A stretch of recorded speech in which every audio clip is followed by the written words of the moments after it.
Hello दोस्तों, steno help PP में आप सभी का स्वागत है। दोस्तों, इंग्लिश ग्रामर के 99 एवरग्रीन ग्रामर रूल्स की हम जो सीरीज़ लेके आए उसमें क्लास नंबर 3 आज हम पढ़ने वाले हैं और कुछ इंपॉर्टेंट टॉपिक्स को आज हम कवर करेंगे। अगर अब आपने अभी तक चैनल को सब्सक्राइब नहीं किया है तो प्लीज़ चैनल को सब्सक्राइब कर लीजिए और बेल आइकन को दबाना मत भूलिएगा। चलिए स्टार्ट करते हैं। आज हम बात करेंगे यूजेस ऑफ प्रोनाउन की, कि प्रोनाउन का यूज़ किस प्रकार से होता है। ये सारी चीज़ें हम डिटेल में देखेंगे और इससे रिलेटेड जो एरर्स आते हैं वो हम चीज़ें देखेंगे। सबसे पहला टॉपिक है when a pronoun is used as a complement of the verb to be, it should be in the nominative case. That means if I were him I would not do it. ये क्या कहना चाहता है? ये कह रहा है when a pronoun is used as a complement of the verb to be, it should be in the nominative case. इसमें क्या है, आप देखेंगे जो केस आता है, अगर किसी को कॉम्प्लीमेंट के बाद जो आता है टू बी, इसके आगे जो भी आएगा वो आपका नॉमिनेटिव केस होगा। हिम नहीं होगा, ही होगा। यहाँ पर देखिएगा इफ़ आई वर ही, ठीक है, नॉमिनेटिव केस। आप सब्जेक्टिव केस को लेंगे, ठीक है, इस चीज़ को ध्यान रखिएगा। 30 पॉइंट हमसे ये कहता है कि जब भी प्रोनाउन को हम किसी कॉम्प्लीमेंट के साथ, जैसे इफ़ आई वर आपका यहाँ पर आप देख रहे होंगे, इफ़ आई वर जो यहाँ पर सेंटेंस आएगा एज अ कॉम्प्लीमेंट, अगर मैं ऐसा होता है, अगर ऐसा होता है, इफ़ आई वर है, तो इसके आगे आपको क्या लगाना है, आपको सब्जेक्टिव केस लगाना है, नॉमिनेटिव केस का यूज़ करना है। That's like if I were he I would not do it. Okay, आशा करता हूँ आप समझे होंगे 30 नंबर पॉइंट को। 31 पॉइंट क्या कहता है? 31 पॉइंट कहता है when the pronoun is used as the object of a verb or of a preposition, it should be in the objective case.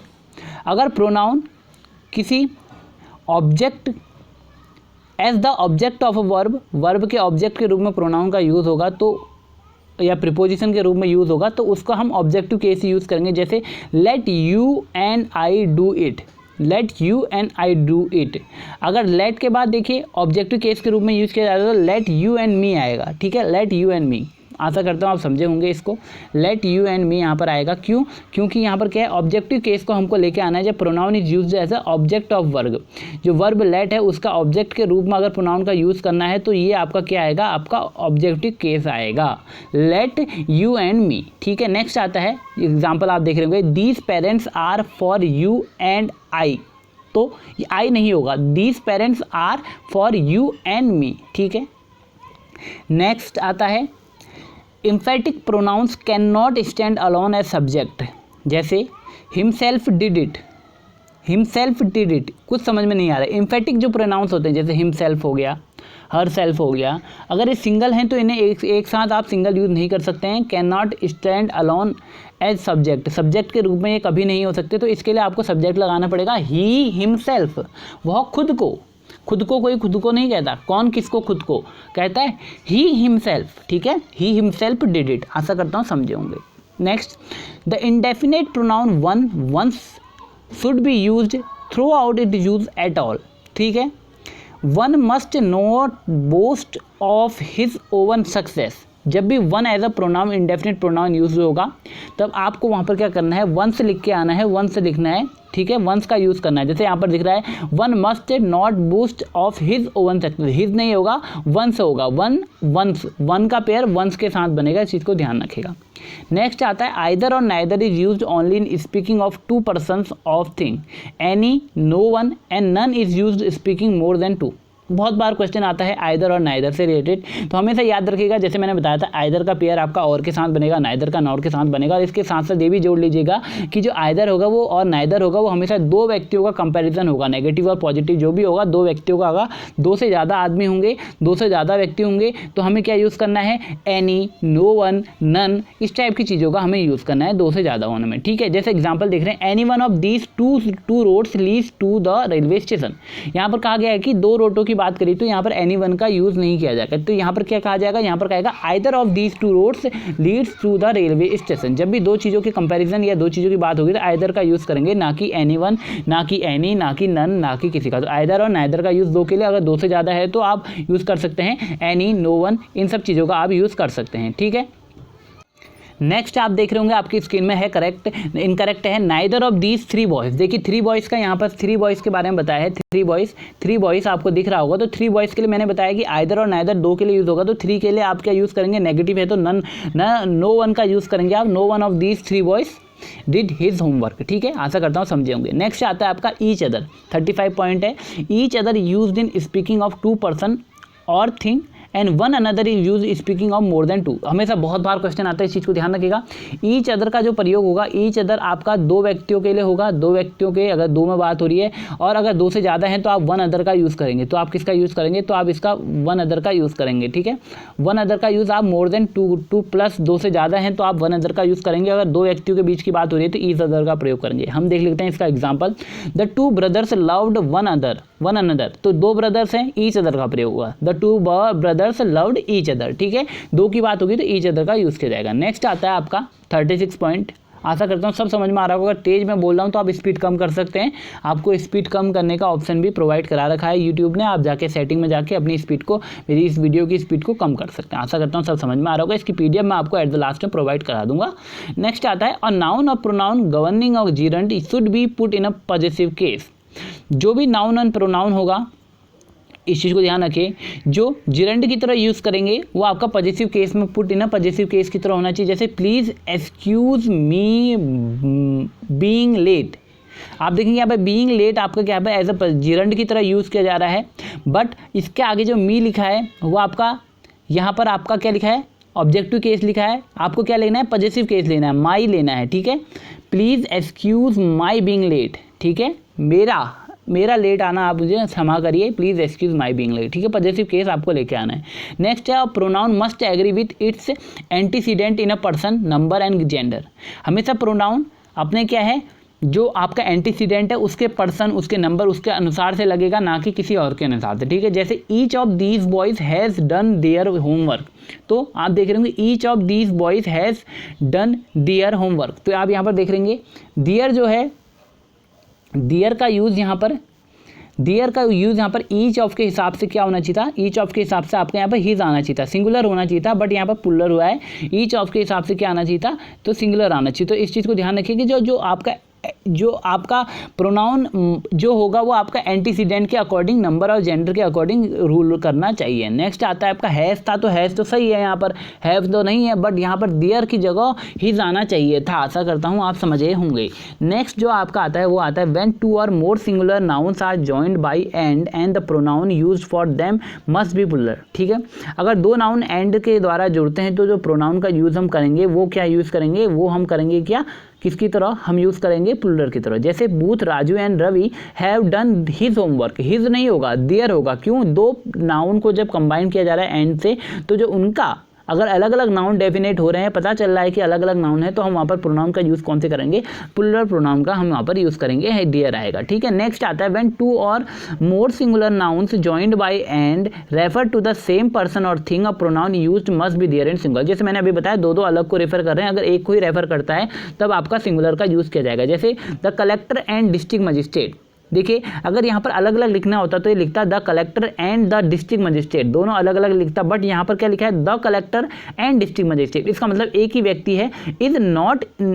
It is not negligent in their duty. ठीक है, यहाँ पर क्या आएगा, देखिए the collector and district magistrate is not negligent in his duty. तो यहाँ पर क्या आएगा, हिज सिंगुलर लगेगा, पहले क्या था देयर ड्यूटी था, अब क्या लगेगा, यहाँ पर सिंगुलर लगेगा, आपका हिज ड्यूटी आएगा। ठीक है, आशा करता हूँ समझे होंगे।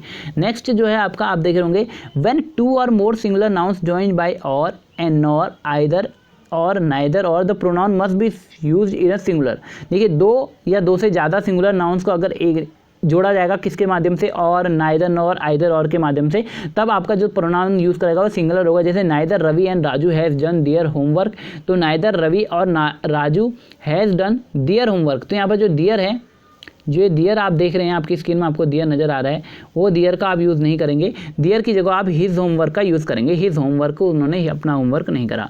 नेक्स्ट है when two or more singular pronouns of different persons came together, the person of second person singular you comes first and the pronoun first person comes last and the pronoun of third person बिल्कुल comes in between. ठीक है, जैसे कहना चाह रहा है इसको समझिए, अगर किसी सेंटेंस में दो से ज़्यादा प्रोनाउन को एक साथ एक सेंटेंस में लगाया जाता है तो सीरीज़ होगी वो रहेगी आपकी क्या, सेकंड पर्सन सबसे पहले होगा, फिर आपका थर्ड पर्सन होगा, फिर आपका फर्स्ट पर्सन होगा। तो सेकंड पर्सन सबसे पहले होगा, जैसे आप देख रहे हैं आई यू एंड ही।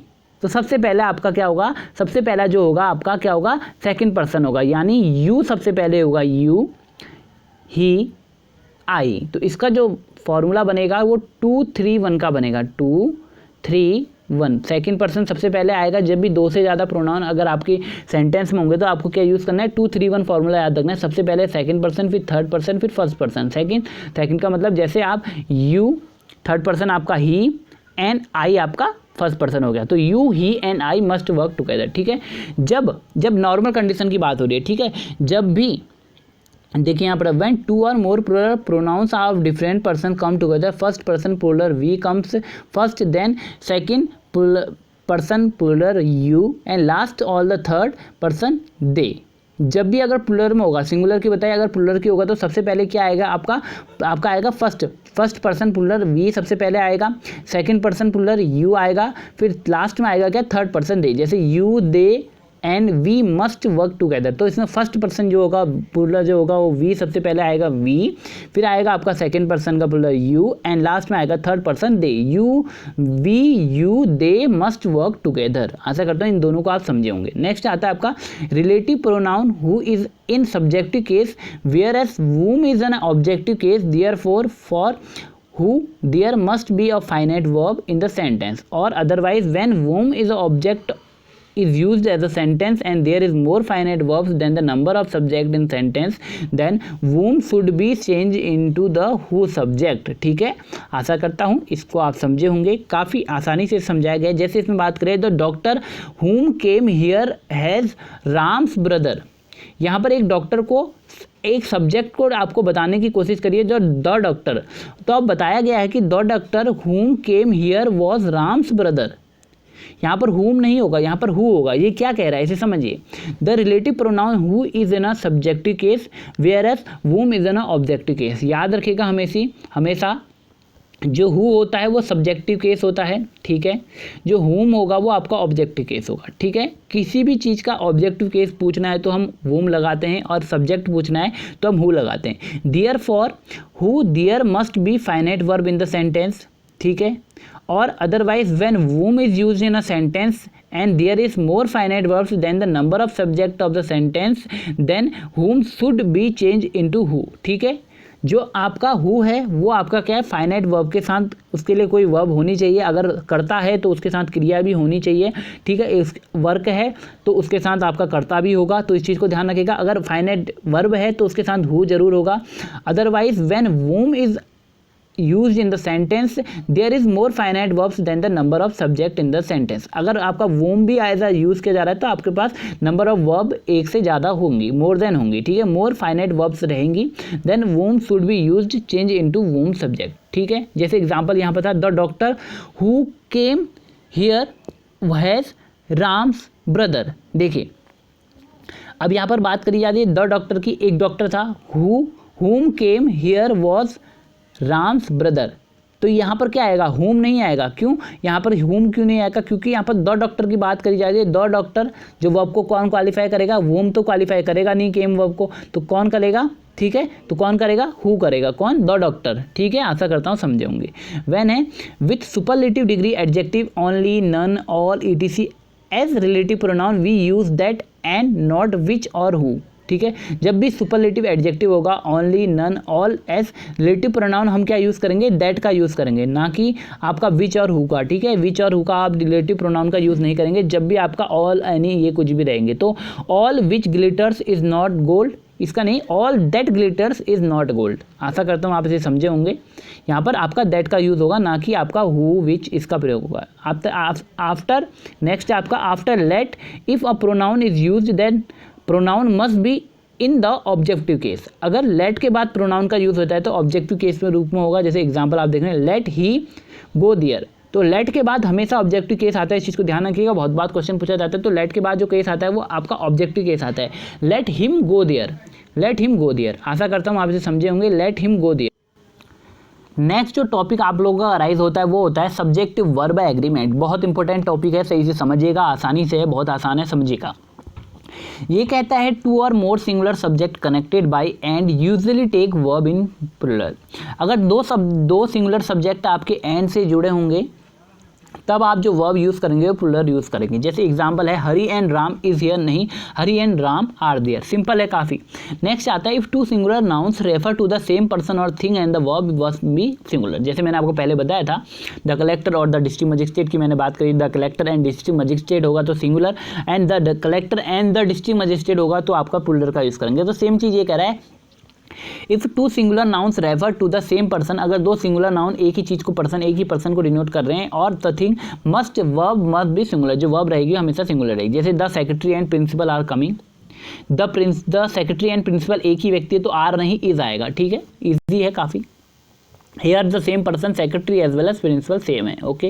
नेक्स्ट आता है if the singular subject are preceded by each or every the verb is usually singular. अगर कोई भी सिंगुलर सब्जेक्ट ईच बॉय लिख के आ गया, ईच गर्ल लिख के आ गया, सिंगुलर सब्जेक्ट अगर ईच से प्रिसीडेड होगा तो यूजुअली आप क्या कौन सी वर्ब यूज़ करेंगे, सिंगुलर। जैसे every boy and girl were ready, नहीं every boy and girl was ready, ठीक है, वर नहीं आएगा वॉज आएगा, ठीक है।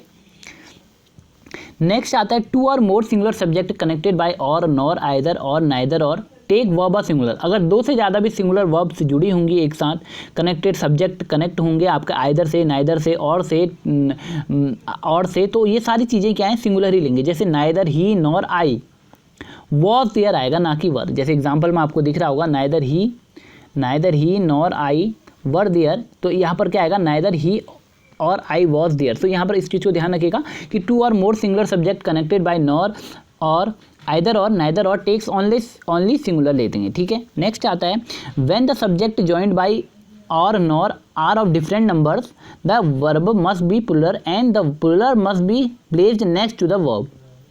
देखिए अगर दो से ज़्यादा प्लूरल जुड़े हों, डिफरेंट नंबर के हों, तो क्या होगा, प्लूरल आएगा। जैसे neither the assistant masters nor the head master. देखिए यहाँ पर अलग अलग डिफरेंस जुड़े हैं तो आपको क्या है, वॉज नहीं आएगा, क्या आएगा, वर आएगा, क्योंकि हेड मास्टर्स उसने बोल दिया है neither the head masters nor the head master, तो ये क्या है, प्लूरल आ रहा है तो आप प्लूरल का यूज़ करेंगे। Neither the head master nor the assistant were the present, ठीक है। नेक्स्ट आता है when the subject joined by or, nor are different persons the verb agrees in person with the nearest. जो verb use होगी वो आपकी nearest के according होगी, इस चीज़ को ध्यान रखिएगा। जो वर्ब आपके अगर when the subject joined by or, nor are of different person, ठीक है, तो वर्ब जो होगी वो क्या होगी आपकी, किसके अकॉर्डिंग होगी, वर्ब जो होगी आपके अकॉर्डिंग नियरेस्ट के अकॉर्डिंग होगी। जैसे यहाँ ऊपर वाले में बात करते हैं तो इसमें क्या था, ऊपर वाला कहता था when the subject joined by nor are different numbers the verb must be plural and the plural must be placed next to the verb. देखिए neither the assistant masters nor the head master were present, तो दोनों आपको क्या है, दोनों आपको देखने को मिलेंगे क्या, सेम ही देखने को मिलेंगे, जेंडर सेम देखने को मिलेगा, वर्ब आपकी सेम ही लेंगे, बट क्या है प्लूरल और सिंगुलर देखना पड़ेगा, तो इसलिए हम यहाँ पर क्या यूज़ कर रहे हैं, वर का यूज़ कर रहे हैं। बट नीचे वाले सेंटेंस में जो है इसमें है आइदर ही और आई इज मिस्टेकन, या होगा आइदर ही और आई एम मिस्टेकन। तो जो वर्ब नियरेस्ट है, वर्ब जो लेगी आपकी वो लेगी नियरेस्ट की, तो ही आइदर ही और आई एम आएगा, ठीक है, एम मिस्टेकन, ठीक, आशा करता हूँ समझे होंगे। नेक्स्ट आता है a collection noun takes singular verb when the collection is thought as a whole, a plural verb when the individual of which is compose are thought of, ठीक है। ये कहता है अगर किसी कलेक्शन नाउन, जैसे आपकी स्क्रीन में दिख रहा है द काउंसिल है चूजन द प्रेसिडेंट, ये क्या है, एक काउंसिल है जिसने क्या प्रेसिडेंट को क्या करा है, चूज करा है। तो एक ने एक मत होके ये सारी बातें करी है, एक प्रेसिडेंट को चुना है, तो ये क्या होगी, हैज़ आएगा, सिंगुलर आपका यहाँ पर ट्रेड होगा एज अ सिंगुलर। अब ऐसे ही द मिलिट्री है तो कलेक्टिव नाउन, बट कभी ये क्या कह रहा है, the military were called out, तो सारी मिलिट्री को अलग अलग करके बुलाया गया, तो the military were called out, तो यहाँ पर क्या डिफरेंट कर दिया गया, थोड़ा सा क्या कर दिया, इंडिविजुअल में बांट दिया गया, तो हम इसे वर्ब का यूज़ कर रहे हैं, प्लूरल का वर्ब का यूज़ कर रहे हैं, ठीक है। नेक्स्ट आता है some nouns which are singular in form but plural in meaning take of plural verb, ठीक है। कुछ नाउन ऐसे होते हैं जो सिंगुलर इन फॉर्म रहते हैं बट अपने साथ क्या लेंगे, प्लूरल लेंगे, ठीक है। Example mathematics are a branch of singular study each every school. Mathematics क्या है, सब्जेक्ट है, तो इसके साथ एस लगा है, इसका मतलब ये नहीं है कि आप इसके साथ प्लूरल का यूज़ करेंगे, इसके साथ सिंगुलर आएगा, mathematics is a branch of study is a every school, ठीक है, सिंगुलर का यूज़ करेंगे। नेक्स्ट आता है आपका word joined to a singular subject by, with, together, with, in addition to, or as well as etc are parenthetical and therefore do not effect the number of verb. ये जो verbs हैं आपकी with, together, in addition, as well as, ये आपकी verb के number पे depend नहीं करती। जैसे the chief with all his man were massacred, नहीं, the chief with his all man was, यह क्या है, आपके जो पहला सब्जेक्ट है उसके अकॉर्डिंग काम करेंगे तो यहाँ पर वॉज आएगा। ठीक है, नेक्स्ट आता है आपका when the subject of the verb is a relative pronoun.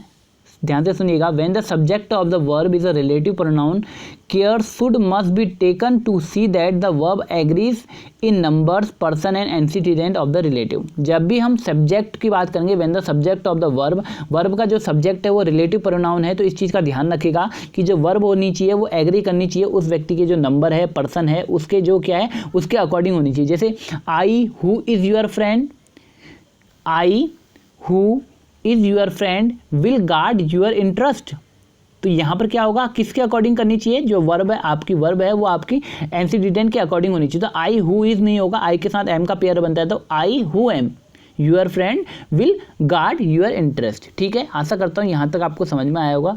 देखिए ये जो हमारी क्लासेस हैं ये आपकी रिवीजन क्लासेस हैं, कोई आपको प्रॉपर क्लासेस नहीं कराई जा रही है। 99 ग्रामर के रूल्स आपको रिवाइज कराए जा रहे हैं ताकि आप लोग कम समय में अच्छा पढ़ सके, इसलिए मेरी स्पीड ज़्यादा रहेगी। और मैं समझता हूँ कि आप लोगों ने इसे 1-2 बार पहले से पढ़ा होगा, सिर्फ आप लोग इसे रिवाइज कर रहे हैं, यही समझाने के लिए मैं आप लोगों को इस वीडियो के माध्यम से प्रयास कर रहा हूँ। अगर आपको अच्छा लग रहा है तो प्लीज़ आप चैनल को लाइक, सब्सक्राइब, शेयर करिएगा। अगली वीडियो में मिलते हैं इसके आगे के part. Thank you so much, bye bye, take care.